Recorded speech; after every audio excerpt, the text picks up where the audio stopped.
Hi வணக்கம். இன்னைக்கு பார்த்தீங்கன்னா பாண்டியன் ஸ்டோரி இன்னைக்கான எபிசோடு தாங்க பார்க்க போகிறோம். அதுக்கு முன்னாடி என்னோட சேனலை சப்ஸ்கிரைப் பண்ணி வச்சுக்கோங்க. வாங்க கதைக்குள்ளே போகலாம். தங்கமயில் அவங்க அப்பா வந்து சரவணனையும் அஞ்சலியும் கோவிலில் பார்த்துருப்பா இல்லையா, அதை வந்து வீட்டில் வந்து சொல்கிறாரு. சொன்னதுக்கப்புறம் அங்கே அந்த பாக்கியம் வந்து ரொம்ப கோவப்படுறாங்க. கோவப்பட்டோன்னா அப்புறம் தங்கமயில் சொல்கிறாங்க, அங்கே போய் யாரும் பிரச்சனை பண்ணாதீங்க, இந்த விஷயம் எனக்கு ஆல்ரெடி தெரியும் அப்படின்ற மாதிரி சொன்னோன்னே இவங்களுக்கு இன்னும் இதுவாகிடுது. தெரிஞ்சு ஏன் சும்மா இருக்க அப்படின்னும் போது அவர் தான் டைவர்ஸ் கொடுத்துட்டார்ல, அதுக்கப்புறம் நம்ம எதுக்கு இதை பற்றி பேசணும், அங்கே போய் எந்த பிரச்சனையும் பண்ணாதீங்கன்ற மாதிரி தங்கமயில் வந்து அவங்க அப்பாவையும் அவங்க அம்மாவையும் வான் பண்ணி விட்டு போவாங்க. ஆனால் பாக்கியம் கேட்பாங்களா? கேட்க மாட்டாங்க இல்லையா. அவங்க என்ன சொல்கிறாங்கன்னா, இவ இப்படி தான் பேசுவா, நம்ம போய் ஒரு நாள் அவங்க வீட்டில் போய் இதை பற்றி கேட்கணுன்ற மாதிரி அவங்க சொல்கிறாங்க. அப்படியே இந்த பக்கம் பார்த்தீங்கன்னா இவங்க வீட்டில் எல்லாரும் ஒன்றா உட்காந்து சாப்பிட்டுட்டு இருப்பாங்க கோமதி வீட்டில். அப்போ பாண்டியன் வந்து டிஃபன் வாங்கிட்டு வராரு. டிஃபன் வாங்கிட்டு வந்து சரவணுக்கும் கொடுத்து அவங்க 2 பேரும் தனியாக உட்காந்து சாப்பிட்டுட்டு இருக்காங்க. இந்த பக்கம் பார்த்தீங்கன்னா இவங்க எல்லாரும் உட்காந்து சேர்ந்து சாப்பிட்டுட்டு இருக்காங்க. அப்போது என்ன பண்ணுறா, சரவணன் எல்லாருமே சாப்பிட்டு முடிச்சதுக்கப்புறம் சரவணன் என்ன பண்ணுறா, அவங்க அப்பா வந்து ஃபோன் பேச போயிடுவார். அப்போ அதுக்கு அந்த கேப்பில் வந்து அவங்க அம்மா கிட்ட 2 தோசை வாங்கி சாப்பிடுவான். அதை வந்து பாண்டியன் பார்த்துருவார். பார்த்துட்டு என்ன பண்ணுவார், ஒரு பாட்டு ஒன்று போடுவார் அவனுக்காக.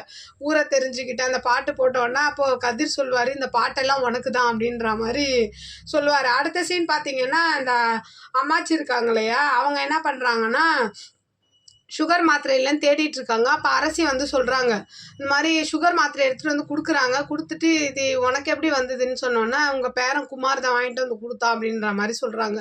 சொன்னதுக்கப்புறம் அப்போது பத்தியா அவன் ரொம்ப நல்ல பையன் அப்படின்ற மாதிரி ஆட்சி சொல்கிறாங்க. என்ன நல்ல பையன் பாருங்கள், சாக்லேட்டும் வாங்கி கொடுத்துருக்கா அப்படின்ற மாதிரி சொன்னோன்னே, மாத்திரை எனக்கா இருக்கோ சாக்லேட் உனக்கா இருக்கோன்ற மாதிரி அந்த ஆட்சி சொல்லுவாங்களா. அப்போ எனக்கு எதுக்கு அவர் சாக்லேட் வாங்கி தரணும் போது, அப்போ அவன் வந்து உன் மேலே ஆசைப்படுறான்ற மாதிரி சொல்லுவாங்க. அம்மாச்சி இதெல்லாம் என்கிட்ட சொல்லாதீங்க அம்மாச்சி, எனக்கு கல்யாணம் பண்ணிக்கிறதெல்லாம் விருப்பம் இல்லை அப்படின்னோடனே, ஏன் நீ குமாரை மன்னிக்க மாட்டியான்ற மாதிரி ஆட்சி கேட்குறாங்க.